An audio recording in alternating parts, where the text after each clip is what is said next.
Welcome to the Hope, Health, and Healing podcast. I am Michelle Hannah Fields, and I am your host for episode 19, where I am joined by my friend Kendra LeGrand from Proverbs 31 Ministries.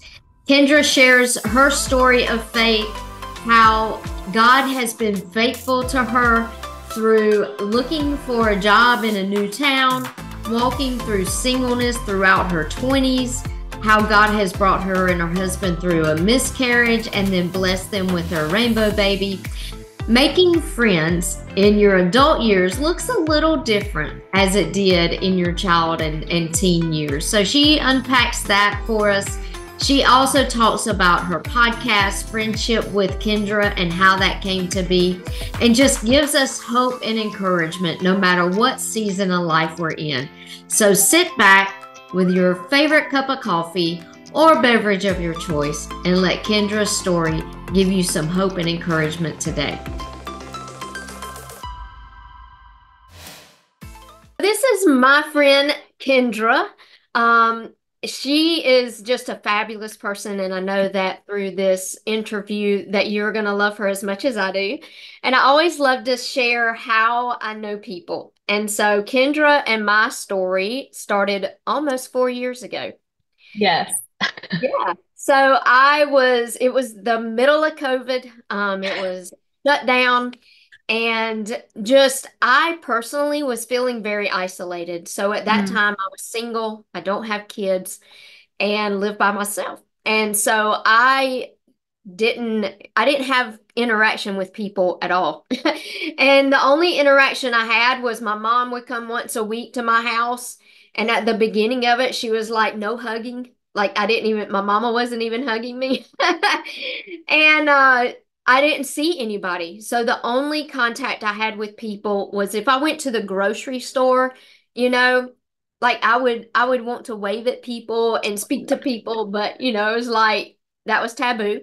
Um, and so I really got into a dark place because of that. And I didn't let people know, because why would I? I kind of try to be strong like that.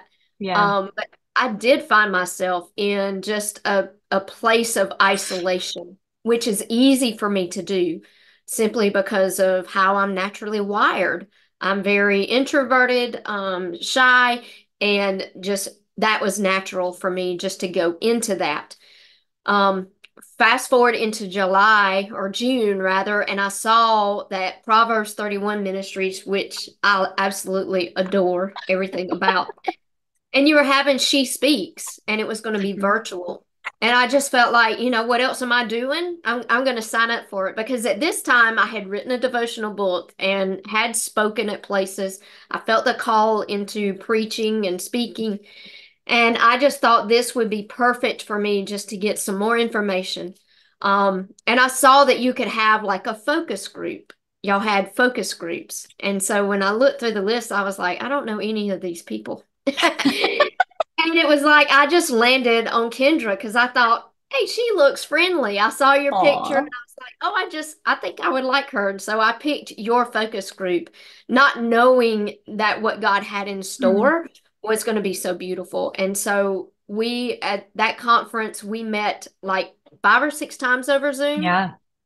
And Yeah. we met after pretty much every session. There was a Zoom through that conference, and then we met once Mm. before that I didn't get to be on, and once after.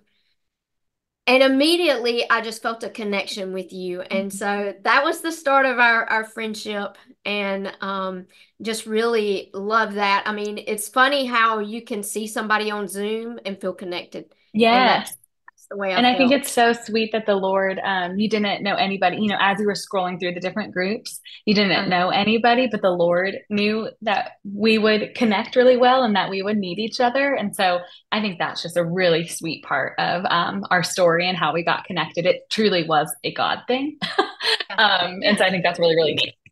Yeah, it really was. And then, a year and a half later, almost 2 years later, I had retired from my corporate job to pursue my own business, and so I had the flexibility to travel. And so I Yeah. was like, "Hey, Kendra, I'm coming to Charlotte. Can we have coffee?" And so we did, and you took me to the Proverbs 31 building and walked me around, and that was just super, Mhm. just such a special afternoon for me. So, Especially uh, meeting, I mean, thinking through where like our story started in the yeah, middle of COVID, where there was a lot of hard things about COVID, but then there was also some really good things about COVID. Knowing that it started with isolation and then we got to meet in person, I think is just a really cool way the Lord threaded, yeah, what happened during COVID and what can come out of COVID too. So yeah. good things can happen. Yeah. And it reminds me of the verse Genesis 50 and 20, where Joseph is talking to his brothers and he says, Yeah, what you meant for evil, God turned for good. right. And so, even through that period of what was a lot of darkness in a lot A of lot of people's, loss. God turns that into something good. So, yeah, so good. Love it. Tell us a little bit about Kendra, who you are, and just kind of share maybe how you came to faith. Yeah. Okay. So I am originally from Ohio. I currently live in Charlotte, North Carolina now, but I'm an Ohio girl through and through. I will frequently tell you how much I love Ohio, even though there's not a lot there. And obviously, I moved out of the state. So, um, but I'm from Ohio. I'm the youngest of four. And I eventually made it my way down to Charlotte after I graduated college and pursued a work in ministry. I loved the nonprofit world and Proverbs. Frequently tell people it's a dream job I didn't know to dream, but I'm very grateful that the Lord dreamed it for me. Um, and so I got married. I think this is a lot that we'll talk about, but I really struggled with singleness in my early 20s, and then I got married at 29. So it was almost like a decade worth of just questioning the Lord's goodness and questioning the Lord's timing. I think when you really want something, you will do anything to make it happen until you realize that you actually have zero control over making things happen. um, and I just saw the Lord's kindness through those 9 years before I met my husband now. But I know we'll get into a little bit of what that looked like because that's a big part of my testimony. But then flash forward, we got married in 2021. We had our baby boy in 2023. And so now we're in the throes of parenthood. And so there's a lot that I learned from that in the past 10 months.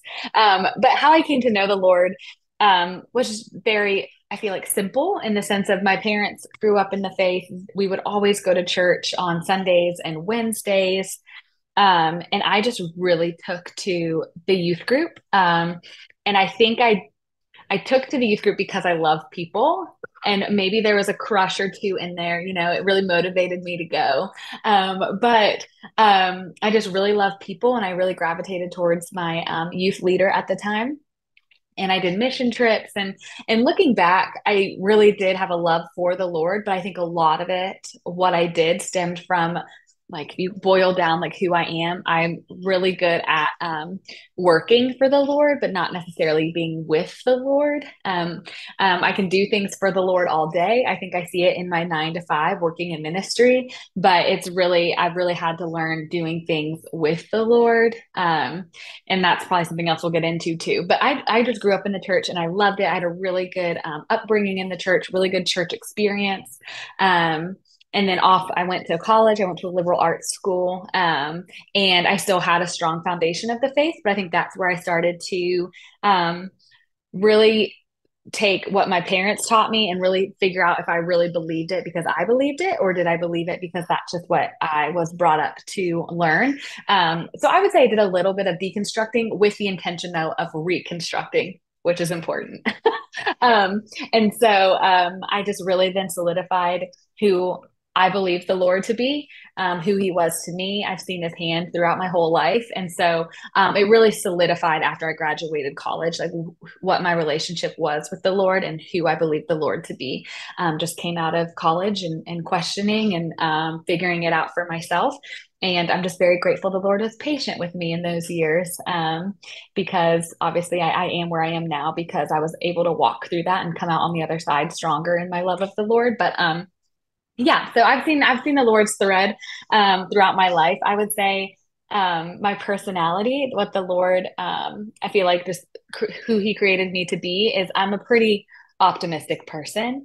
And so I really do believe the best in people. And so I think that also helped in my faith journey and coming to know the Lord too, of just like how I view people.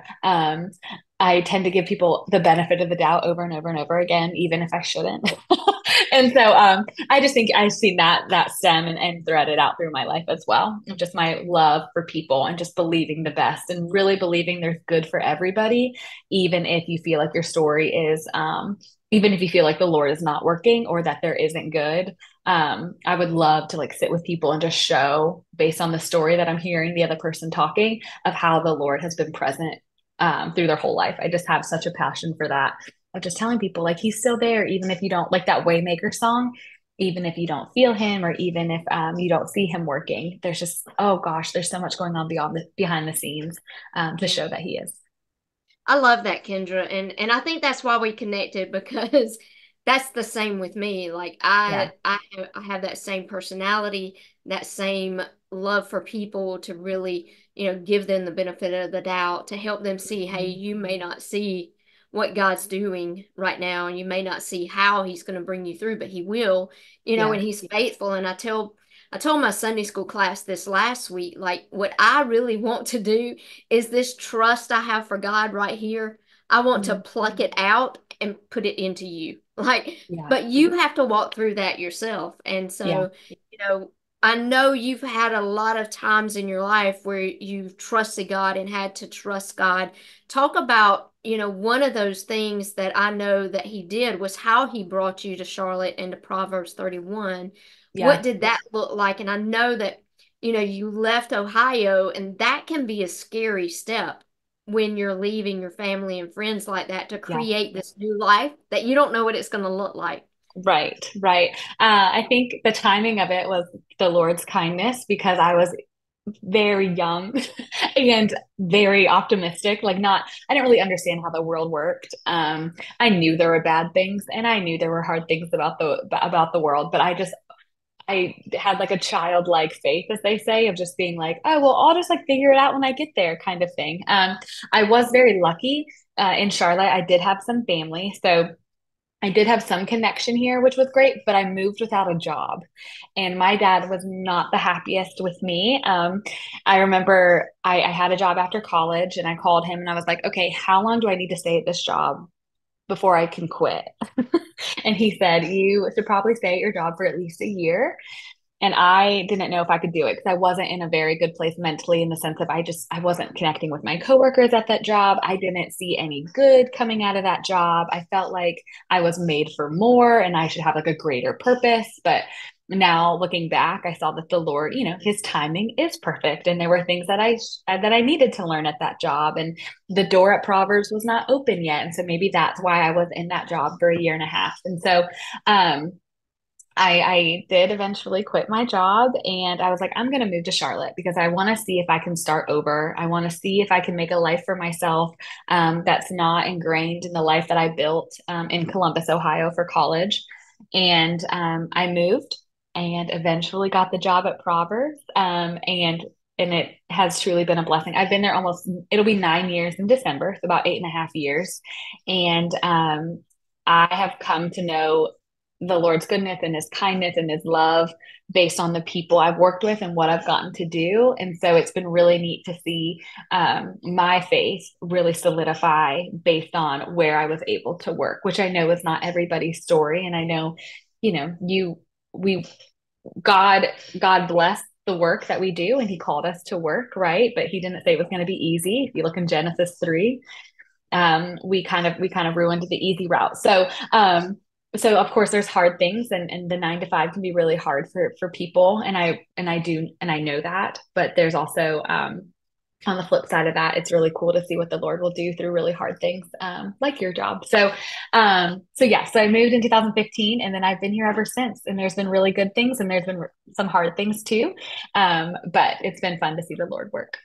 Yeah, that's great. And I think too, just watching God open those doors and move for Yes. you, do kind of look back and be like, okay, well, God, well, I do see why I had to stay in that job, that long. And I tell people, it might not be for you that you're there. It might be somebody That's God a is good going to point. your path with, that might be, even if you walk through sickness, it may be that Mm. you are going to speak into somebody's life that you meet along that sickness journey, and they needed to hear what you had to say Mm. versus somebody else. And so God doesn't want you to be sick, but Right. sometimes he allows you to walk that path, and he uses that for his greater good and his glory. And the same way with a job, like you might be like, God, why am I still here? Yeah. And, but it might be that somebody's got somebody that's going to intersect your path at this time, and you're going to have the exact Mm. word they need for where they are in their journey. Yeah, Yeah. no, that's so true. It's funny that you say that because at that original job I was at, it was really hard for me to break into the culture. It was always really easy for me to make friends. And I think it's because, when you go to college or maybe you start a job and you have like a cohort or you have people that are in the like they're in the same realm as you are. And so like everyone's looking for a friend in college when you're a freshman, right? And so you'll just like gravitate towards those people who have similar commonalities as you. And so then when I got a job out of college, all those people had worked at that place for years and they already knew each other. They had a strong bond with each other. And so it was really hard for me to break in. And that was the first time I realized how hard it is to make friends as an adult. And so of course I've learned some things from that time. But there was one coworker in particular who I would avoid at all costs because I just thought they were very rude and I don't like conflict. And so I would like get very uncomfortable around them and just their demeanor. But over the course of the year, I saw them come to know the Lord, which is really neat. And I ended my time going to church with them and just like seeing them worship the Lord and who I knew that person to be when I first started. I would have like highly doubt that they would have gone to church. And so that is really neat to see what happened in that year time frame. But I was trying to get out of there as fast as I could. But, like I said, the Lord's timing is good, even though it's hard. Yeah. Yeah. And who knows? I mean, you may have been the catalyst for their Mm, change, you know, in what they saw from you and how you treated them. And, yeah, even that's a though good you point. tried to avoid them, like I did. they would have seen something in you Yeah. that drew them to you. Yeah. I believe that. One of the things, and I know I'm going to put a little marker right there and we'll come back to it. I know you Okay. had a podcast episode that talked about friendships as an Hmm. adult, how hard that is. So we'll come back to that, and I want you to share maybe one or two things that you learned along the way. Um, and then talking about your podcast, we'll just jump right there. Talk about how that came to be and how God led you down that path. Yes. Okay. So one of the other things the Lord, gosh, I guess this podcast is all about how I feel like the Lord has been very kind, which is always nice to talk about. But an area of my life that the Lord has really been sweet to me is the area of relationships. And not necessarily romantic relationships, because that's actually an area I really struggled with, but friendships specifically. I've just always had really good friends in every season of my life. In high school, in college. I struggle with it post college because I just feel like things are different when you become an adult. And then now that I've been at Charlotte for a while, I have a good group of girlfriends, and that has just always come very easy to me. I feel like with my personality, I just love asking people questions and getting to know them, and so connecting with people is a gift of mine. And I remember lying in bed, and all of a sudden the Lord, like I had like a God dream, and He gave me. I also love chips. You need to know I love kettle cooked chips. I would eat them every day if I could. And so the Lord gave me an idea, and He was like, "What if you take your love of people and like the ease of making friends, and then your love for chips, and combining it in a podcast and calling it FriendCHIP, CHIP, with Kendra." And it can be about helping people connect with other people and help them go deeper in their relationships and help them see the good that comes out of initiating conversation with somebody else. And so that's where the idea came from, because that's totally not something I would have come up with myself. I would have thought doing a podcast about friendships has been done before, like tired and typical, and like everyone always talks about friendships, but there was just a renewed sense of excitement because I know that the Lord gave that to me. And of course, he added in the flair of my favorite food, which is chips. And so at the end of every episode, how I bring that in, because that's like a weird thing to add, is I always ask the guest what their favorite kind of chip is. Because conversation over chips is like it's a good place to be. So, anywho, that's where it stemmed from. It was totally the Lord giving me an Yeah. idea. Yeah, I love that. And just how he uses your personality and what you love and brings that in. And so Yeah. my favorite chip is Doritos, but Is it not really, is it Cool Ranch or what kind of Doritos? barbecue. Oh, Have you tried those? no. Need to put that on your list. I need to put it on my list, but I probably would eat the whole bag. I tend to, Just get one of those 50-cent bags. yeah, They're yeah, yeah. That's a good portion control is what I struggle with. That's right. So That's right. That's right. So barbecue Doritos is number one. Nacho cheese Doritos number two, both and Doritos. barbecue kettle chips would be number three. So good. Okay, that's a fun fact about you, Michelle. Thank All you for right, sharing fun that. fact. Yep, yep. So talk about that episode that I was talking about, what you learned about building friendships in your as an adult, because I think so many people do struggle with that. Like you said, friendships as a child is easy or seems to Yeah, be. Sometimes they can be difficult too. I don't want to downplay that because right. there are, I know, talk about mean girls in middle school. Oh Like yeah, that's a real thing. thing. But I think those friendships you form, and I have some of those lifelong friendships. Like we may not see each other every day, Hmm. but that love and that bond is still there. And I tell you, if I needed those people, I could call and say, "Hey, I need you," and they would drop what they were doing and come. Right. And so those lifelong friends, and I have those as an adult too. But when you're entering in that adult phase, you Yeah. do have other challenges. So share like maybe a couple of things you learned in that season.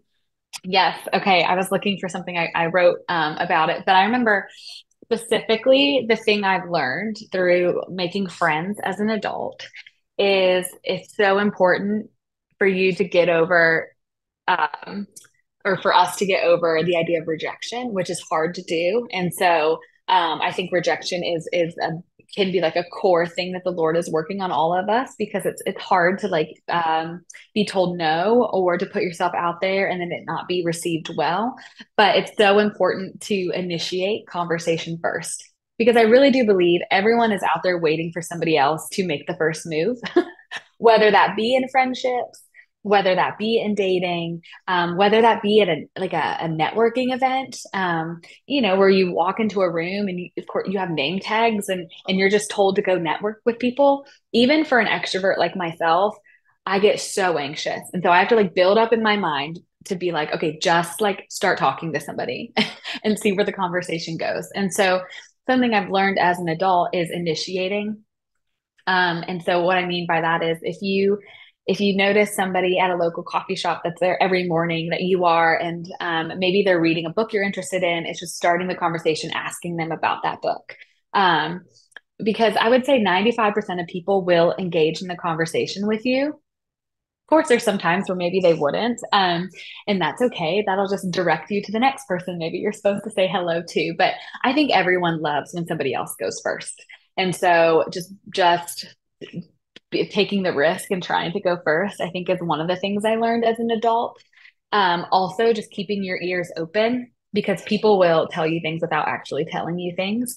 And so, what I mean by that is, I just noticed a few years ago the whole idea, this is before COVID, but the whole idea of people were lonely and people wanted community.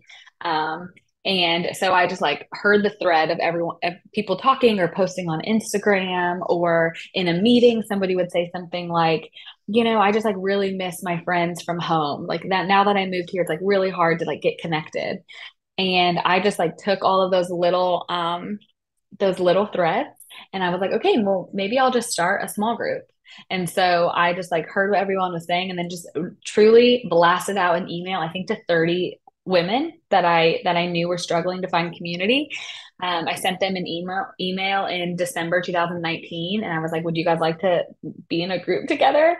And we're still meeting to this day. Of course, like people have left or maybe didn't even join initially, but there's still a core group of us that meet all these years later, all because I was like, okay, I think I need to do something. And so sometimes the Lord will show you a problem that He has wired you to fix or help with.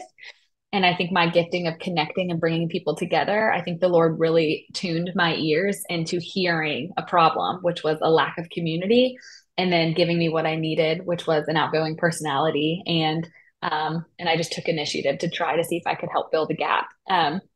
And so that's what I would say that I've learned is just sometimes you have to go first. And most people want to be noticed. And so you're actually like giving them a gift by noticing them. And so I think it'll be very well received if you do it.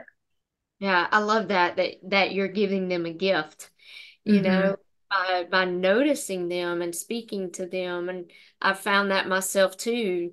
I'm an introvert. I'm probably an introvert extrovert or extrovert Oh introvert, but yeah, like an ambivert or something. That's like a word I feel yeah, like people something use, like like that. both. Yeah, yeah. But I would not classify myself as an extrovert, never in a million years. But you know, and I've always been very shy, although now God has stretched me enough to where I'm not as shy as I used to be. And a lot of people don't even realize that I am that way, but Uh-huh. naturally I am. And so like what you said, walking into a room where you don't know people, that can be stressful for me, Hmm. very stressful. So I know what you're talking about when you say, even though as an extrovert, I have to kind of take a deep breath and Yeah. really focus on that. And I think too, one of the things I've prayed before is God help me to see people. Hmm. Help me to notice people because I promise you, if I just walk in a room, I'm not going to notice people because I'm scared. Like I Right. am, and I have that problem of rejection. Like, I faced that before. And so I have that fear. Like, if I Right. speak to somebody, they're going to, just wave me off. And I've learned how to combat that as well. And I think it's just putting yourself out there and realizing like you don't need man's approval. You've already got God's approval. Right. And Right. so letting him lead you and letting him show you those people who need you, to speak to them and to notice them because you do have a gift. We all have that special gift. And Yes. who in that room needs the gift that we have inside of us? Who needs me to speak to them, not because of who I am, but because of what God can do through me.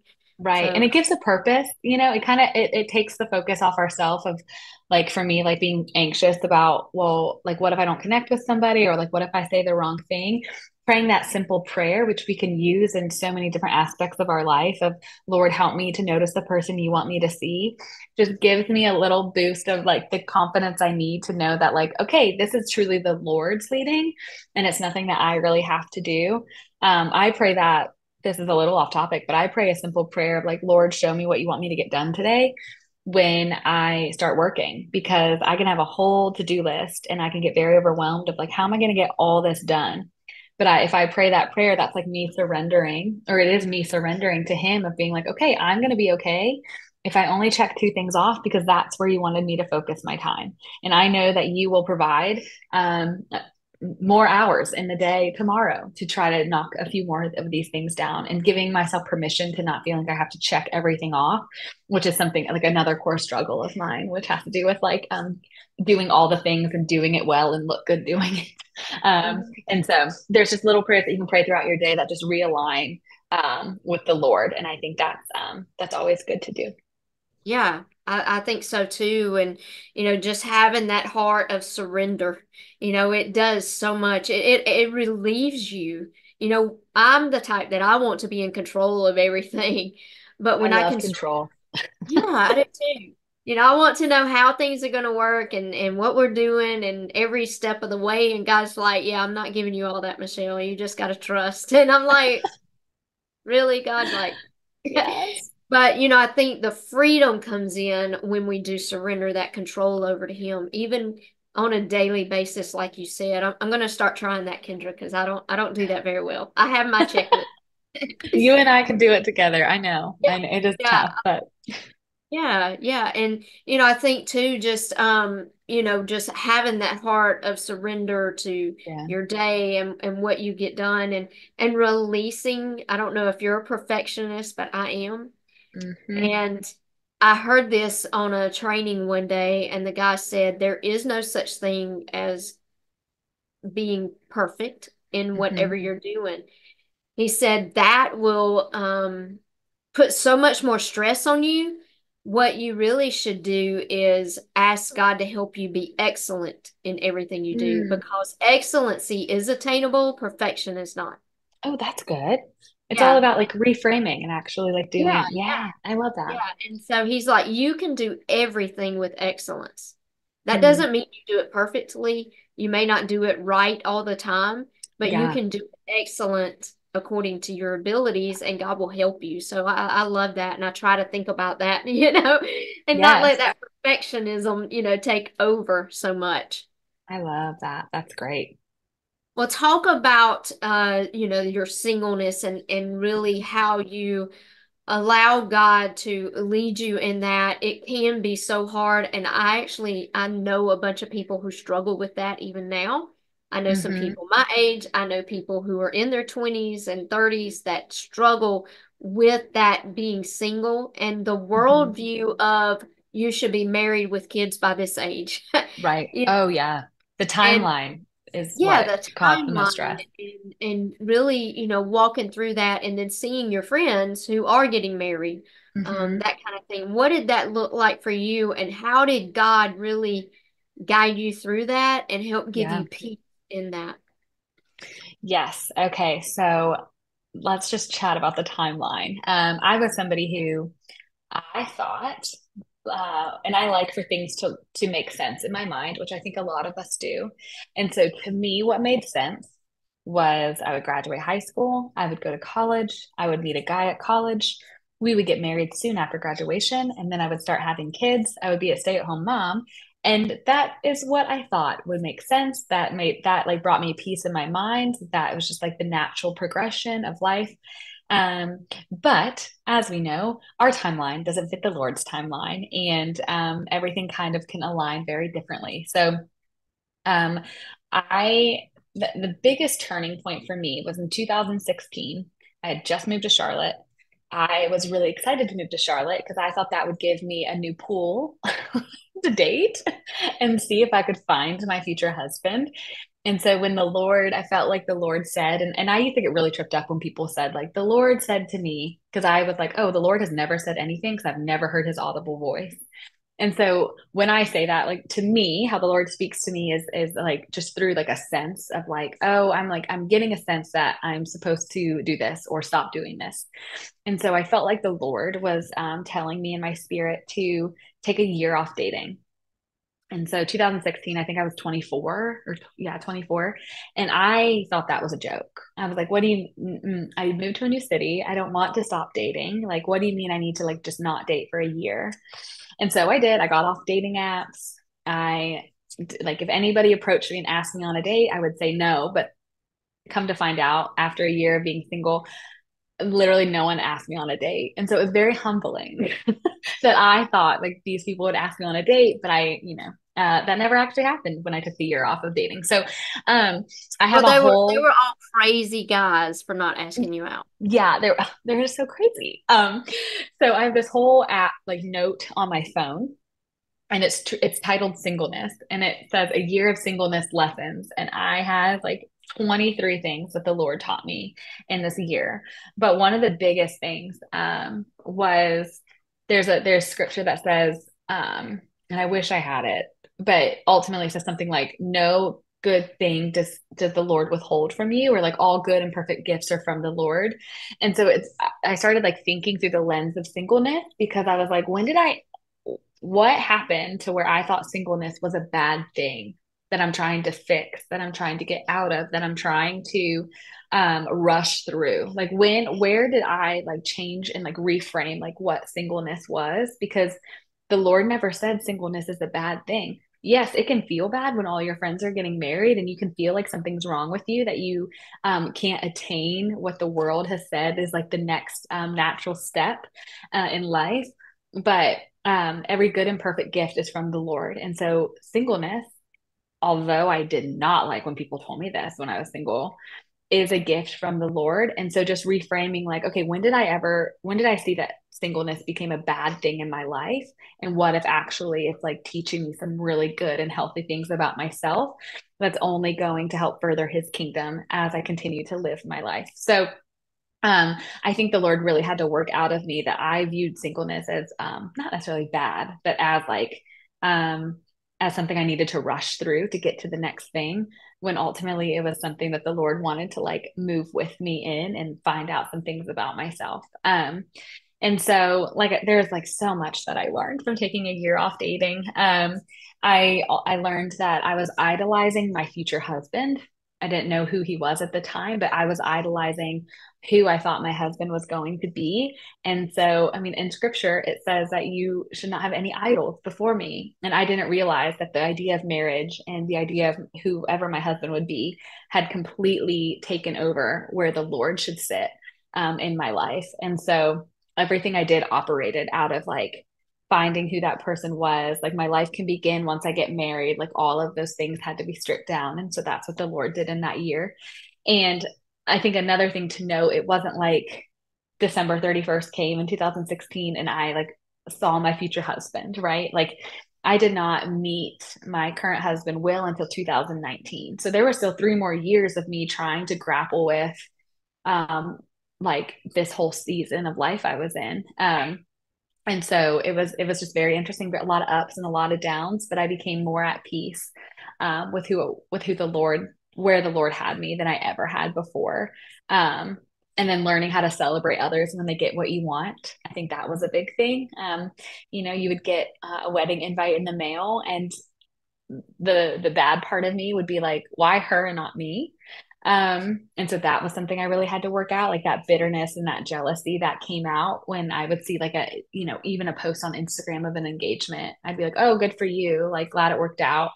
Um, and so there was just a lot that the Lord had to work out in that season for me. And it even stemmed again on a different lens of children.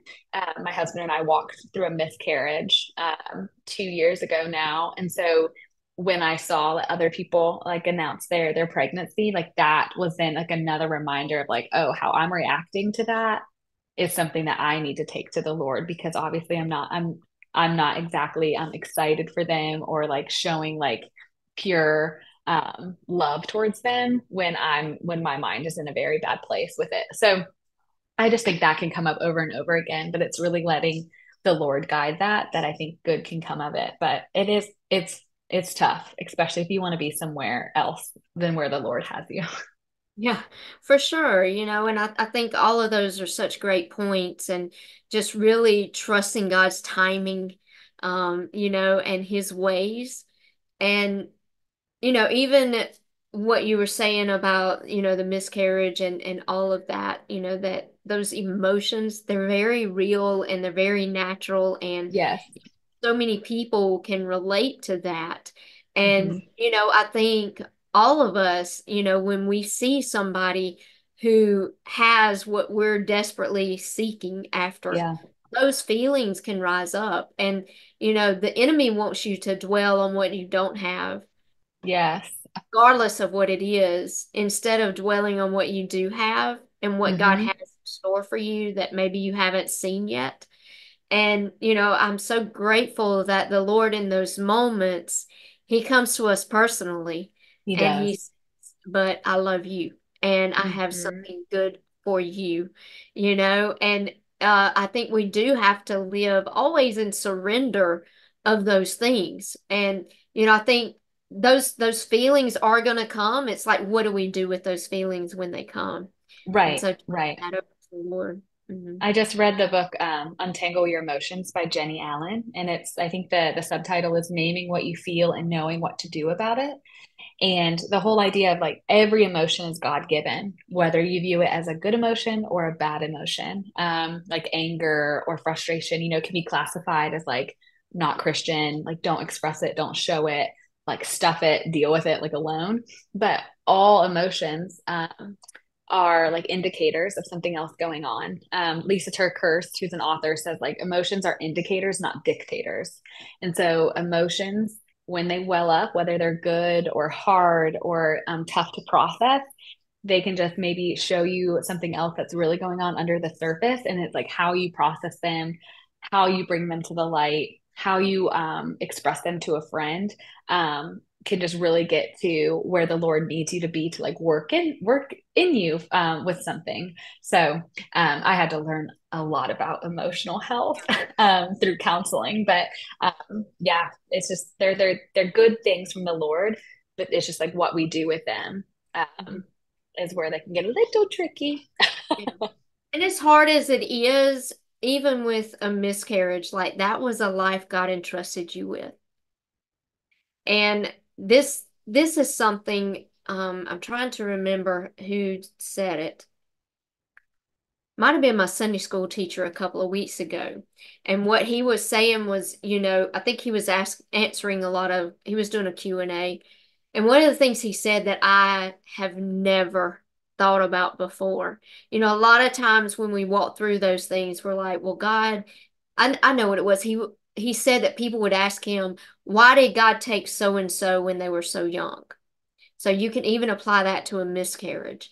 And he said, I get so bent out of shape when people say God needed another angel. He said, Oh God's yeah. plan, in God's perfect plan, it's your lifespan is 70 years at least. That's a Mm-hmm. minimum. That's God's plan. He said, but John 10 and 10 says the thief comes to kill, steal, and to destroy. Yeah. God's plan that life would see all of their days. But the thief comes in and steals that. Mm-hmm. And so and this is what he was saying with a miscarriage, that's a life the enemy stole. Mm-hmm. And so I thought about that. And even with babies, a lot of times like the sickness doesn't come from God. The Mm-hmm. miscarriage didn't come with God. But what the enemy meant to destroy you and God will turn for good because now you can say, I've worked through miscarriage. This is Mm-hmm. how I felt. Like there's other women out there who feel exactly the way you do when they saw you with Liam. Yeah. Yeah.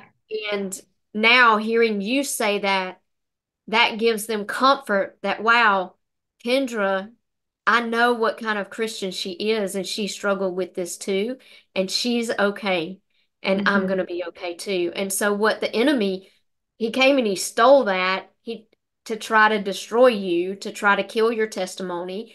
Mm-hmm. But God's like, no, like you might mean it for this, but that was a gift I gave her and Will.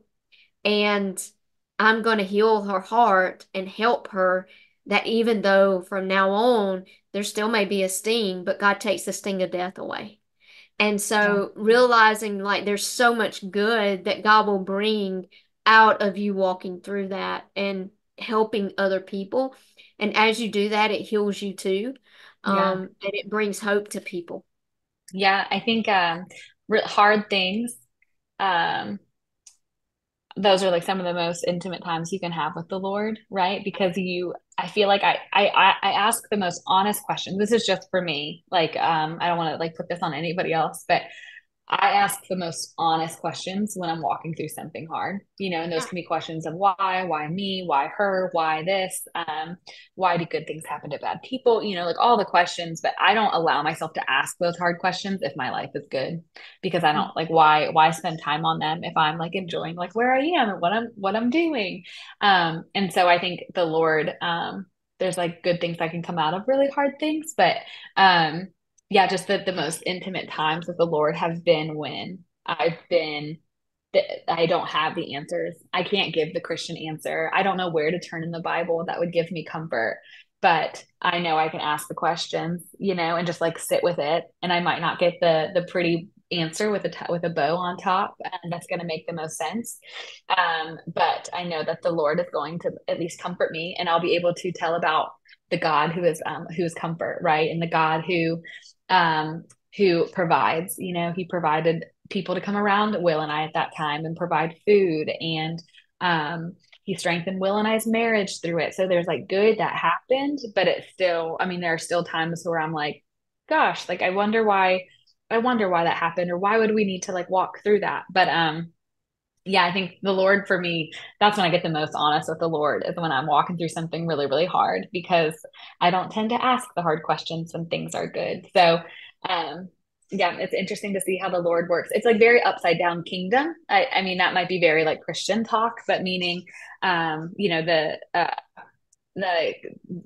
what is the verse? It's like, blessed are those who mourn, for they will see the kingdom of heaven, or like bless those who are like, there's all these like beatitudes, and it's like always like the opposite of what they get. Blessed are the poor in spirit, for they will be comforted. And so it's like very upside down kingdom-esque. Like when I'm in my actual pit at my worst is when I can really see like the Lord working and feel his comfort at the most. And so it's just very interesting when, yeah, when those times come, kind of what the Lord does to work through it. Yeah, well, and I think it's because like that's the time we need him the most to show up. Like we need Hmm. him to show up in those moments. And I think he always welcomes our questions. It's the heart in Hmm. which we question. And so Hmm. posturing that, coming to him, not haughty and not, God, I can't believe you, but God, like, why? I'm struggling here. I want to trust you, but I'm struggling. And so Yeah. it's just like doubting Thomas. Thomas was unsure. Like he's like, well, I'm going to believe if I can see your scars and, Right. touch you. But, and God was gracious in that moment. He allowed Thomas to Right. see that. And sometimes He doesn't allow us to see the answer or Mm. have the answer in our hands, but yet He comforts us. He gives us peace. He gives us strength to walk through Right. those times. And to me, that's just as good as the answer. Mm. There are times I would rather have that than have the answer because I may not like the answer, but I do like the peace and comfort every time. Yeah. Yeah. That's true. That's true. And I think too, Psalm 34 and 18, it says, "The Lord is near to the brokenhearted." Hmm.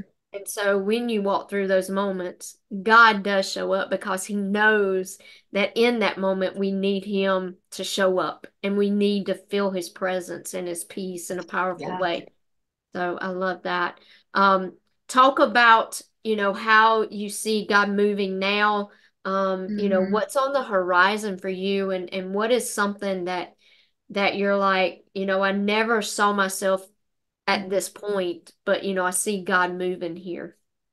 Yes, it's interesting that you say that. So I've been going to counseling since I've been 24, just because I heard it was good to do. Nothing I felt like was like extremely broken, or like I hadn't gone through a recent breakup. I just heard from some wise people that um, with the giftings of the wisdom from people who practice counseling or therapy, there's good things that can come from it. So um, I just went back to my counselor like 3 weeks ago. So she's been seeing me since I've been 24. I'm now 32. And she says it's so interesting to hear you talk now versus who you were at 24. Like the things I really cared about at 24 are no longer the things I care about at 32.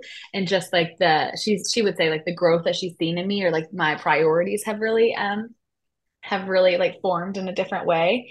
And so it's interesting to see the Lord right now is working through me releasing some things of who I was at 24. So I'm the kind of, my personality is like, okay, I need to bring all good things into who I currently am. And I need to operate at the exact same way of who I was at 24, at who I am at 32. And I just can't do that anymore. I mean, at 24, I had more time on my hands. I was in a less demanding role at my job. Um, I could go out till the wee hours of the night and not be very tired. Like I just like I can't do that anymore. I'm much more tired than I used to be. And so she helped me realize that it's okay to release the good things of who I was at 24 to really step into who the Lord wants me to be at 32. And so it's just interesting now of like walking, kind of just taking time with the Lord and seeing through like, okay, who do you want me to be at 32 now that I have a title and a role as a mom and a wife? And so I'm just in this really, I would say, quiet season with the Lord of just figuring out who he wants me to be in this season of my life. It's not flashy, it's not showy. I don't really post about it on social media because I don't really have much to say about it right now. But I'm just in a very quiet season with the Lord to figure out what does 32 look like and how can I continue to bring him glory in spaces where I'm not necessarily known or out in front of a camera or anything like that. And so I would say I'm just really in a um not a small season because it's not small, but I'm just in a very quiet season right now. Mhm. Yeah. So one thing you said earlier in this podcast Yeah. was even as like a teenager or, young adult, you could spend more time and energy doing work for the Lord than spending time with Him. So what Mm-hmm. I hear you saying is there's a shift right now to where you're more focused on good quality time with the Lord. Yeah. And, what I see and what I've seen in my own life is those seasons that God has had me in those because I've been in those seasons too. And Mm-hmm. I'm the same. Like I can get so focused and intent on working for the Lord that I Yeah. forget to spend time with the Lord. And Yeah. then what happens is you're no longer getting filled, you're only pouring out. Then you find yourself empty and parched and dehydrated. And dehydration leads to a lot of problems physically and It does. spiritually. It's so true. Yeah. Yeah. And so, we need those times. And I think sometimes God knows what's ahead for you, Yeah. and He's got something big planned. And He's like, in this season, Kendra just needs to spend some time with me to Mm-hmm. prepare her for what I have ahead. And so, Yeah. embrace this season of quietness and Yeah. stillness, because there's big things up ahead, whether you Mm-hmm. see it coming or feel Right. it stirring in your heart. God's preparing you for something. And so this season, that's what that's for.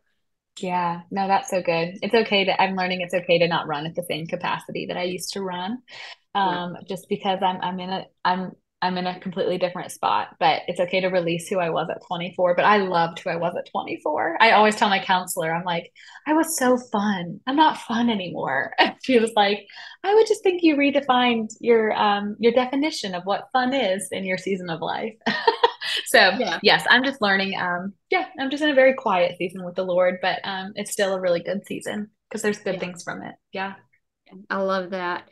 Well, what do you feel like is your a marked moment in your journey of faith? Like, I know you've talked about your relationships and your job. Hmm. Is there any other like marked moment that you're like, okay, well, this is where I Mm, put a stake in the ground, and anytime I go through something, I immediately think back to that time when God did this in my life, and it gives me hope that He's going to work here too. Do you have any of those other moments? I do. Okay, so one time I was dating my now husband, but the enemy did a work. I was in emotional turmoil in the sense of like I just could not quiet myself enough to really hear from the Lord. It came out just like in my physical health and how I was. Like you could tell I was stressed just through like my face was breaking out, right? So you could tell physically something was off. Mentally, I just like wasn't able to like not formulate clear sentences, but I wasn't able to just like be the happy-go-lucky person I normally was. So like physically it was coming out, mentally it was coming out, emotionally I just couldn't regulate myself as easy as I used to.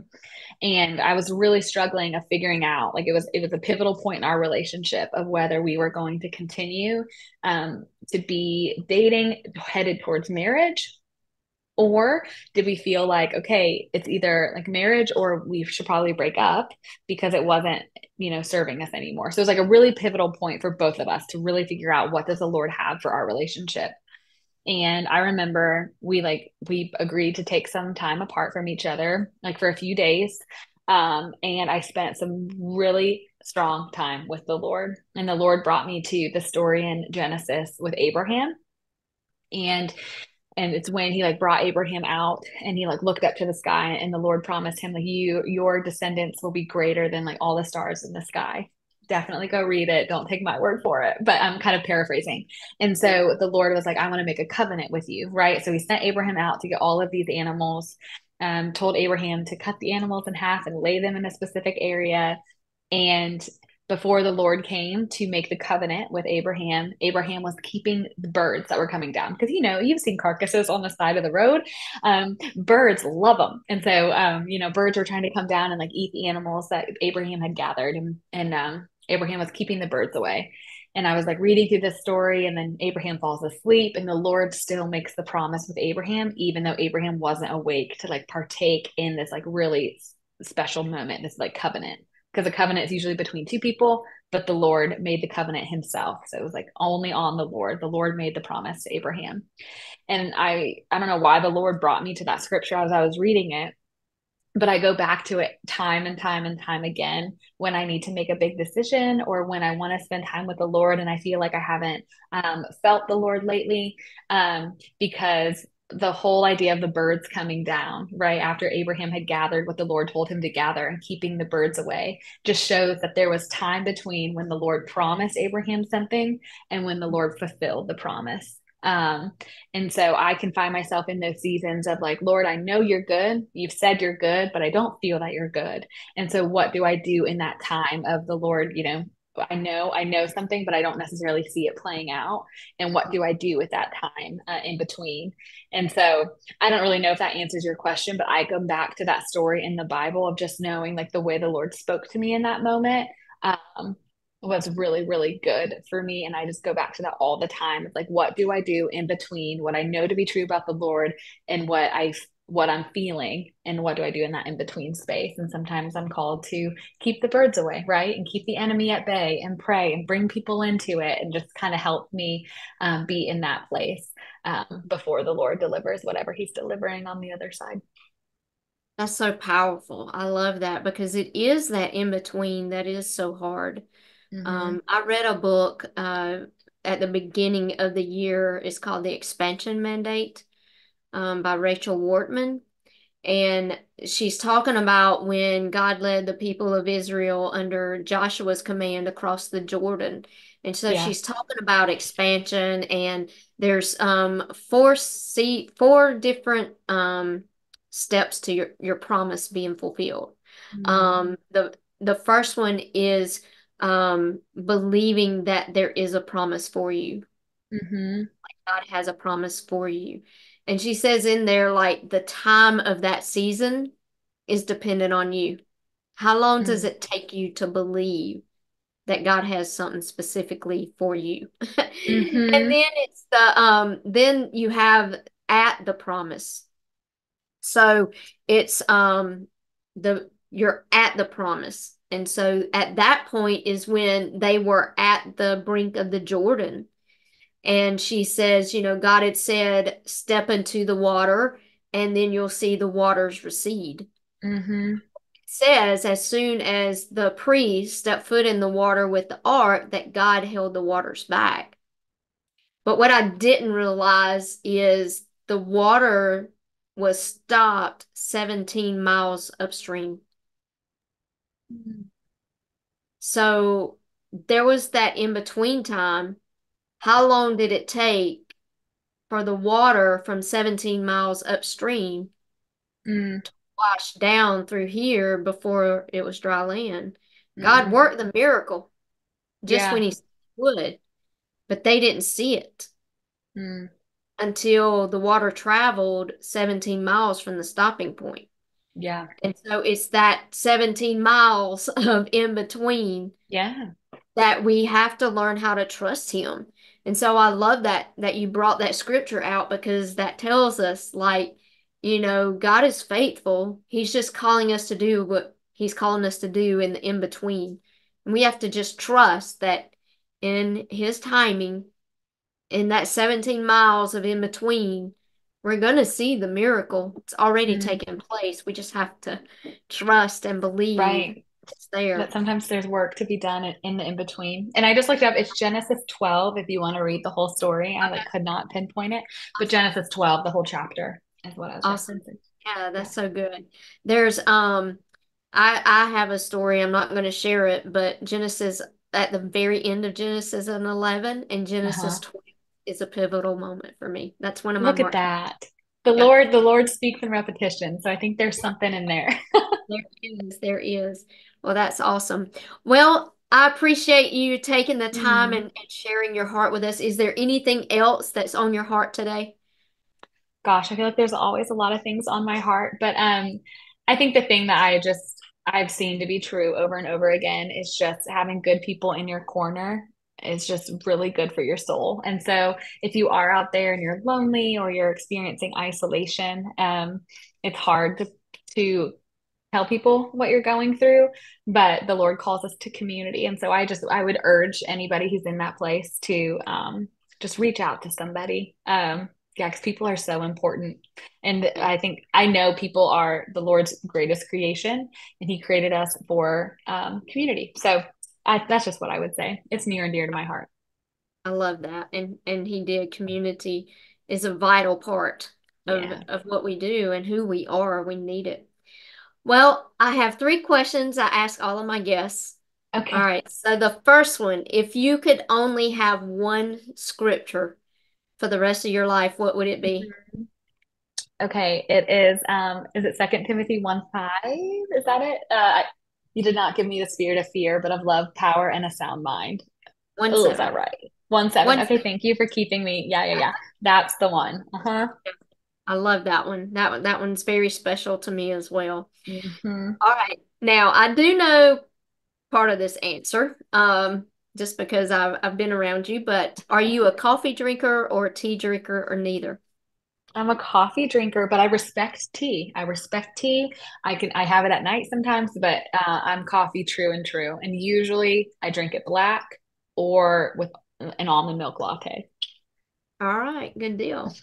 And the third question, if you could go anywhere in the world, where would your Mm. dream vacation be? That is a great question, Michelle. Anywhere in the world. I've always wanted to go to Italy and Switzerland, so I think I would go that route. All right. What Yes. what intrigues you about those two places? Italy, wine and pasta.